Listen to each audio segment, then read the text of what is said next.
Courtney, I have a question for you. Mm-hmm. You've done a lot of research in not hypermasculinity, but you've done a lot of research on the effects of hip-hop on black women. Right. We talked about artists earlier. D. Solo mentioned artists and what they do. He may not agree with them per se, but he understands that it's a craft and it's their art form. Mm-hmm. Nelly's video. Oh, wow. Nelly's video, Tip Drill. Wow. He says it must be your ass because it ain't your face.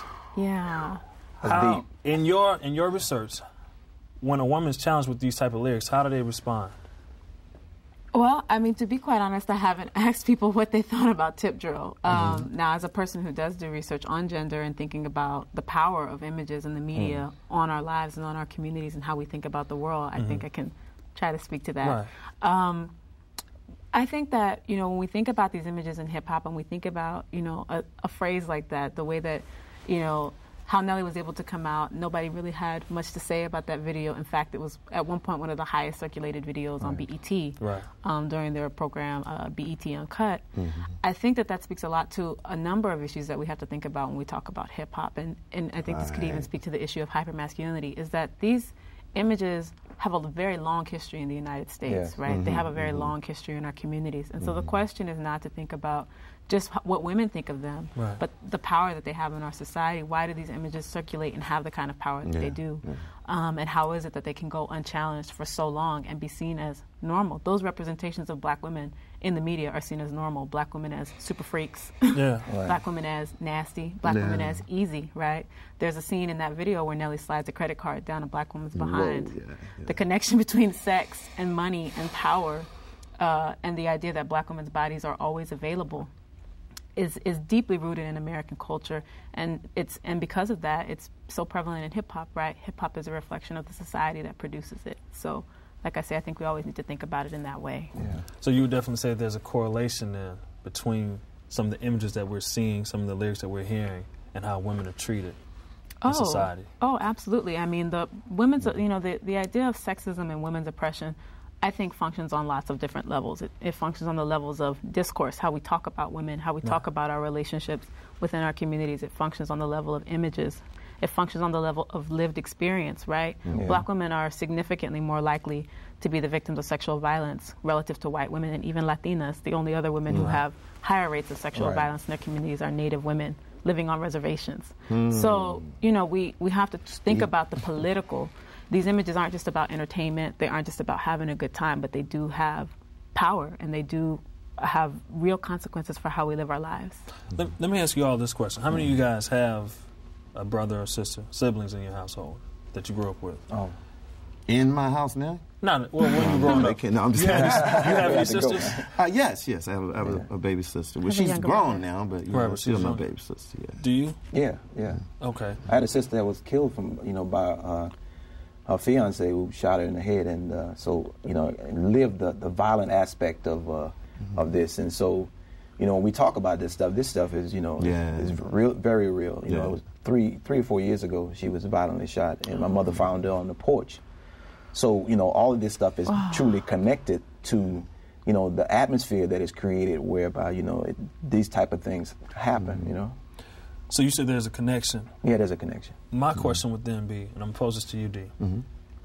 There's a correlation there, but there still seems to be a disconnect between what some people would say is strictly entertainment versus what is really happening in day-to-day lives. Well, I tell you, in hip-hop, it's not that the line is pretty straightly drawn in saying it. Okay. I mean, I had a chance to visit New Orleans before New Orleans went under, and I mean, man, I'm. Don't get me wrong. I don't come from the ghetto. I didn't grow up in the ghetto. I grew up in Missouri City here in Houston, which is an urban community, and I just didn't know how rough people had it, man. You know what I'm saying? Looking at the film, I almost. They went and talked to some kids in a white urban community, and was like, you see that part? They were like, well, how do you, match up with this? Is this what you want to hear?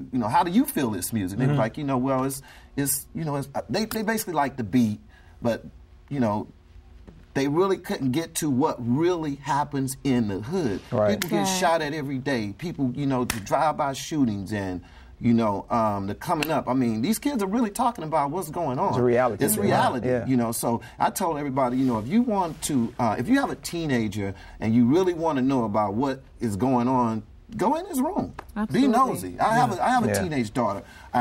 Just so happens her daddy owns a video show, and I'm pretty, you know, with my ear to the street. You know, I know what's happening, what's moving. But for a lot of people out there that are not into hip hop, that don't know what their daughters or what their kids are listening to, go in there, man. Let's listen to some of the music and listen to it with an objective ear. Don't listen to it like, oh, I'm gonna kill little Johnny because he's listening to it. Just listen to the music, man. It's all right there. Everything that kid goes through at school, everything is you know, the drugs in the school districts, and, you know, it's a lot going on in Houston, man. Not just, you know, in New Orleans or in New York, or, you know, it's a lot going on these streets in Houston, and man. the other part too is the idea that, you know, our mind is the thing that manages our body, and it manages our behavior and our emotions as well.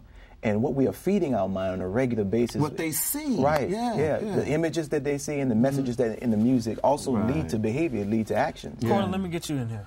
Yeah, I think that, you know, the most important thing, especially since we're talking about mainstream hip-hop, and like I always like to say, there's lots of different hip-hop worlds, right? There's hip-hop as a culture, people who are in it for the love, people who are, you know, do stuff like the B-Boy City, the B-Girls, and graffiti writers, and then there's the mainstream commercial stuff. Right. And the mainstream hip-hop, it's a fantasy world. There are people who work in very large buildings, who make lots and lots of money, making decisions about what you and I and your children and the people in our community are going to hear on the radio. And they're feeding into fantasy worlds of what they think the good life is like, the bling, the party, you know, the girls, and all of that. And so I think that, you know, part of the work of people who do want to think critically about hip-hop and who do love hip-hop and want to see it continue to grow in a positive way is to really make an intervention in these fantasies, because they're not these, you know, mainstream commercial hip-hop is not dealing in reality. It's a market that's targeted at people's fantasies. Let me ask you this. Be sure to check out the other segments of Hip Hop in Review and join the discussion at HoustonPBS.org/hiphop.